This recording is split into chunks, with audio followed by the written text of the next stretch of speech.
ఆలోచన చేయాలి. ఇలాంటి ఘటన ఇంతకుముందు విశాఖపట్నంలో జరిగితే, ఇలాంటి ఇంచుమించు ఘటనే జరిగితే గ్యాస్ ఎల్జీ పాలిమర్స్లో ఇలాంటి ఘటనే జరిగితే అప్పట్లో జగన్ అనే వ్యక్తి ముఖ్యమంత్రిగా ఉన్నప్పుడు ఎంత ఇచ్చాడో తెలుసా?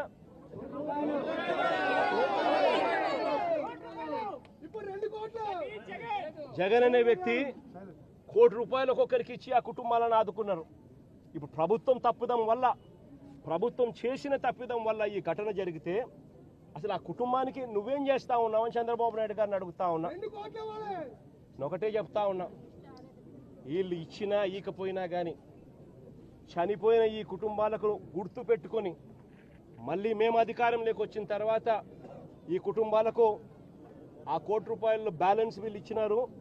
మిగిలిన బ్యాలెన్స్ డబ్బు మనం ప్రభుత్వం వచ్చిన తర్వాత నేను స్వయంగా ఇప్పిస్తానని చెప్పి కూడా చెప్తాను.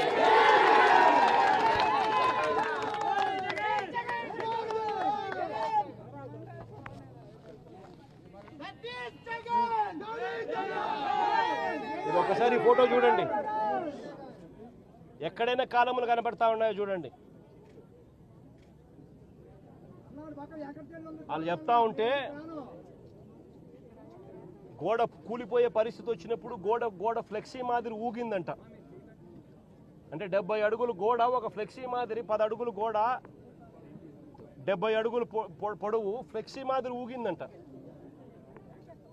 అంటే ఏమి కన్స్ట్రక్షన్స్, ఏ రకంగా పని చేయిస్తూ ఉన్నారు, ఏ రకంగా బుర్ర లేకుండా పనులకు పూనుకుంటున్నారు. ఆలోచన చేయమని చెప్పి అందరినీ కూడా కోరుతా ఉన్నా. చంద్రబాబు నాయుడు గారిని కూడా మానవతా దృక్పథంతో ఆలోచన చేసి జగన్ ఇచ్చే లోపలనే ఆ ₹1 కోటి ఇచ్చి ఆ కుటుంబాలను ఆదుకోమని చెప్తా ఉన్నా.